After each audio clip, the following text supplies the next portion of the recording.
I didn't hear you. I've been guys.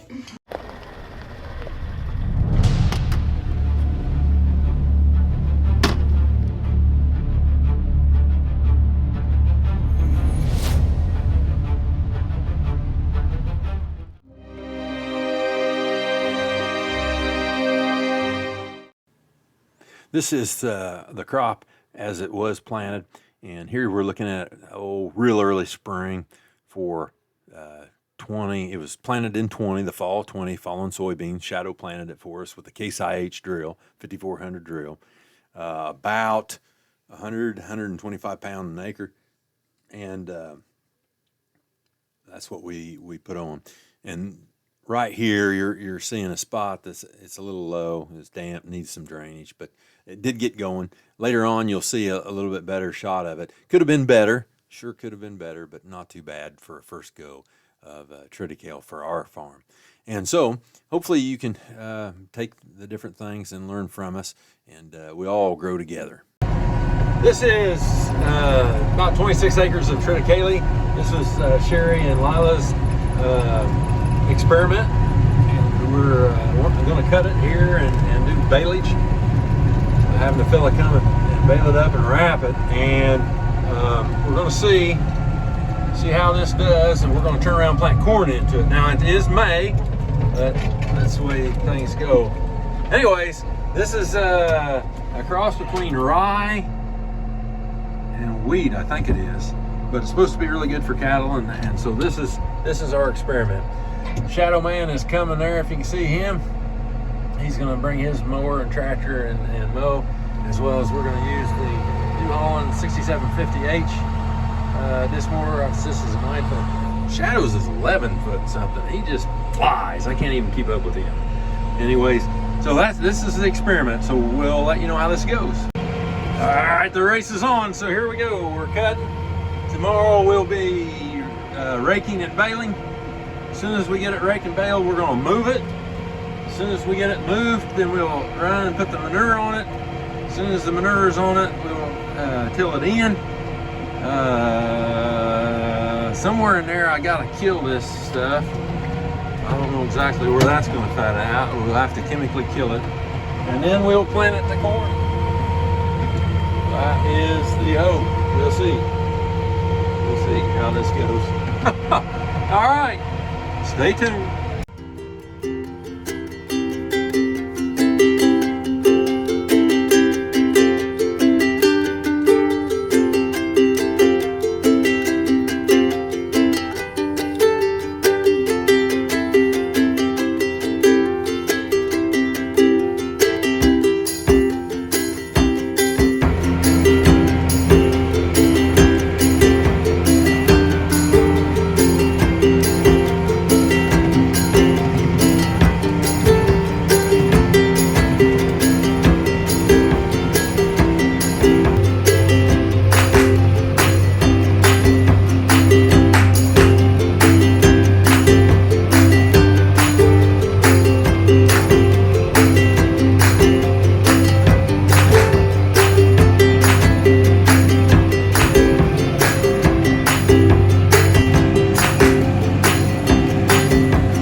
Quite a bit done in a short amount of time. I've been at it very long. I don't know if you can see there, I'm running 8.5. 8.5. I don't know how fast Shadow's running on that. His AC 190 XT, he's flying. And his mower is 2 foot longer than mine. But I got the mirror set there, and I can see where I'm cutting. That's going good, and you know, it's a little drier in the field than I thought, so I'm really grateful for that. So pretty happy so far. Got her done. How long that take? Right at 2 hours. So 13 roughly. Looks pretty good. That's fine. That's pretty easy mowing compared to most of the hay ground we've got. Yeah, when we're culturally diverse. Yeah, you should get a an extra funding from the government. Because of all the Because different. we are tractor unracist, right? Yeah, see, like. I guess that's- I'm tractor racist because You I got- only own orange tractors. Well, but- no, I have a Ford and a International. And this is an AC. Chalmers. And you got Agco over there. And then that's a Vermeer mower. This is a New Holland mower. Massey Ferguson tractor. A Ford New Holland. See, that's even different than Ford, right? Yeah. So Ford New Holland. So it's half Case, half Ford, half Versatile, half Agco, half. There's a Case IH. Here's a deer. There's his Agco, the Great Plains drill, Great Plains turbo till, and a Massey Ferguson rake on a Ranger. We couldn't paint anything. Let's see, what, I don't even know if there's a color that'd all be the same. The oranges may be the same. And the Great Plains. Now we are racist, we all got Ford trucks. Oh, Ford truck, yeah, Ford well, trucks. that's hay. What are you gonna do? But this is not efficient because you got to go to 15 different dealers to get parts. Oh well. This is the custom round bale and wrapper. You see there, this is a Krone baler CF 155XC with a Deere 4455. He said he's going to start about 10 o'clock today. This will be kind of like a wet baling. Been cut 48 hours roughly. I'm going to rake here in a minute on this beautiful morning. So we're going to see how this goes. We've never done it. As I stated earlier, this is Sherry and Lila's experiment. And so far, I tell you, I'm going to have them have more experiments. So that's the baler. There's round bales in here, kicks the bale out, and it wraps, which is a wild looking thing. We'll see if I can get a picture of that later. It ought to be interesting. Okay, you see this new wheel. Thankfully, I didn't film any of this yesterday. Went to Rural King and got a left and a right hand wheel, or that's what I paid for. They only had right hand wheels. They had them separated like they were, but it does make a difference. So what I did was,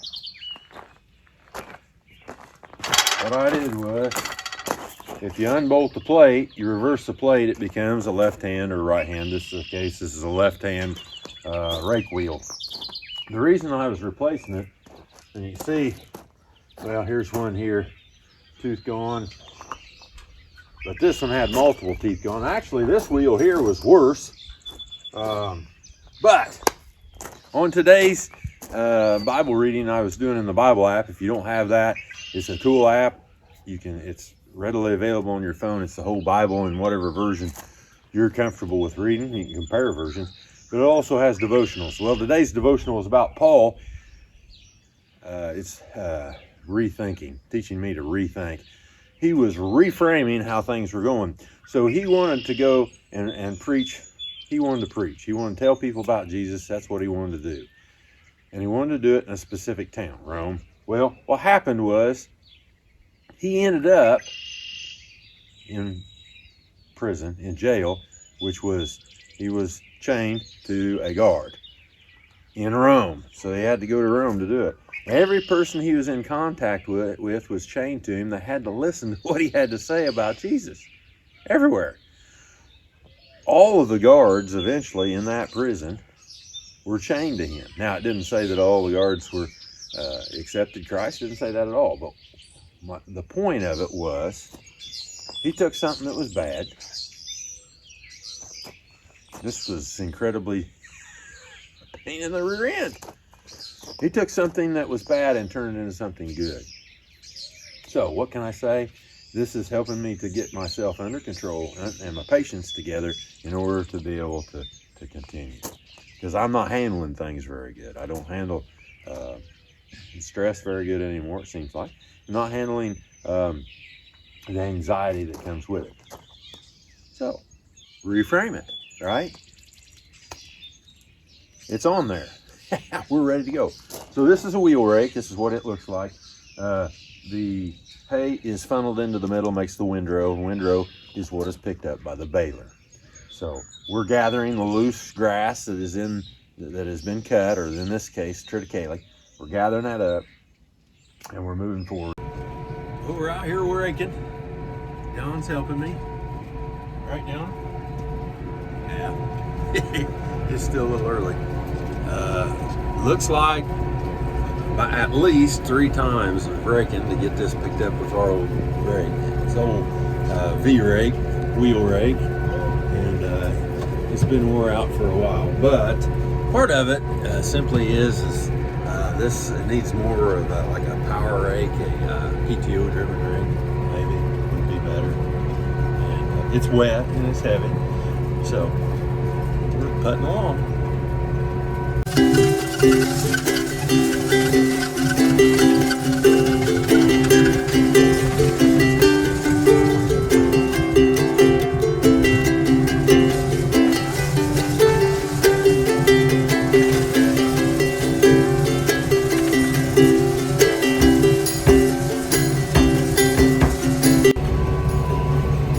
So as I've been sitting here raking today, I was thinking about how this has come to be, and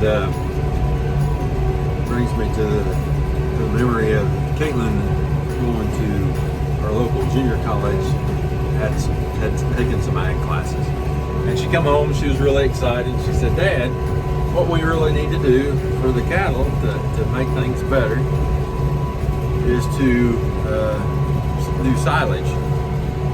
And with chop silage, it's better for the animals, it's cheaper, so on and so on." Really excited. And in a typical fashion of me as Dad, poorly, I simply said, "We're not doing that." Dismissed it, didn't listen. And Caitlin, our oldest daughter, Sherry and I's oldest daughter, that was enough, just turned her off. She was done. And it wasn't so much that I was against the silage, it was more of we didn't have the equipment. We had done silage during the drought.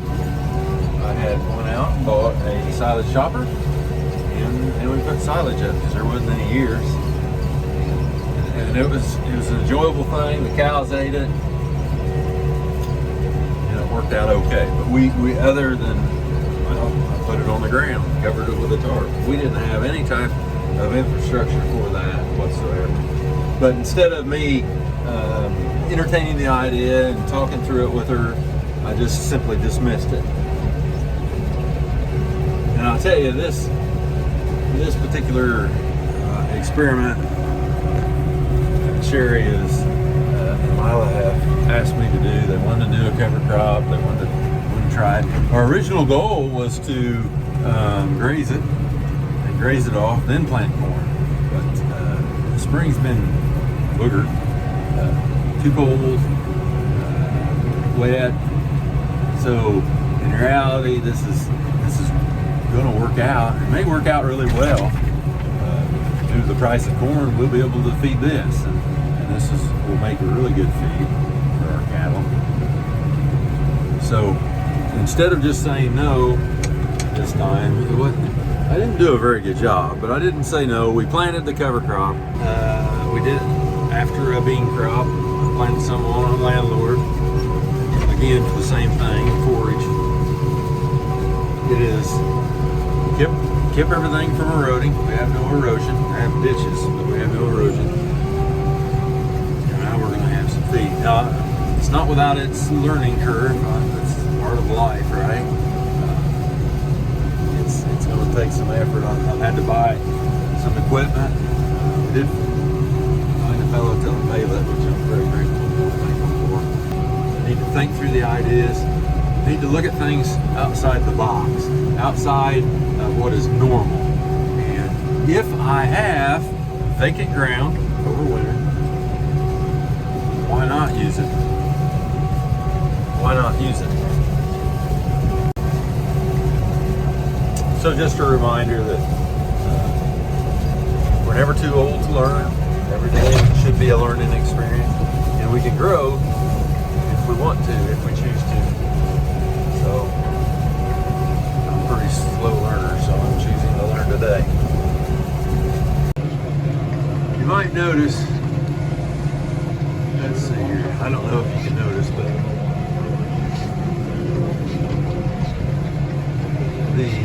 you look at the cut, Triticale, we had trouble, and so we seeded it twice. I think maybe you can see it there. There's some going that way, some going straight.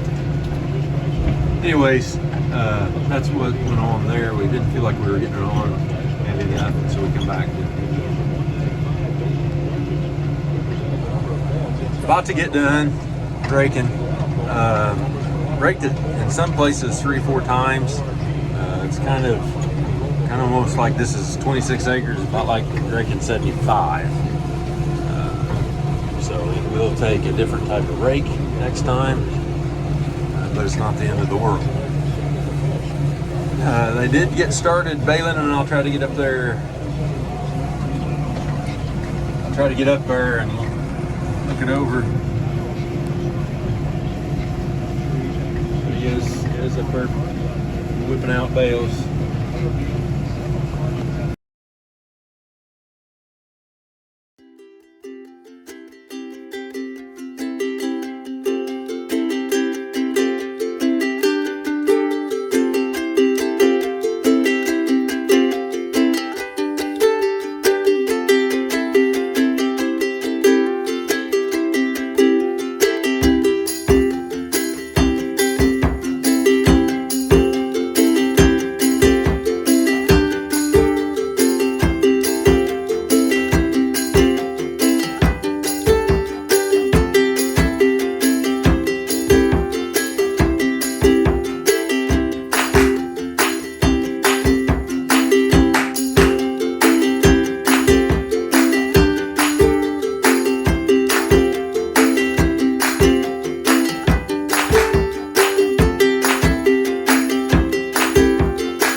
Here's where life is an adventure.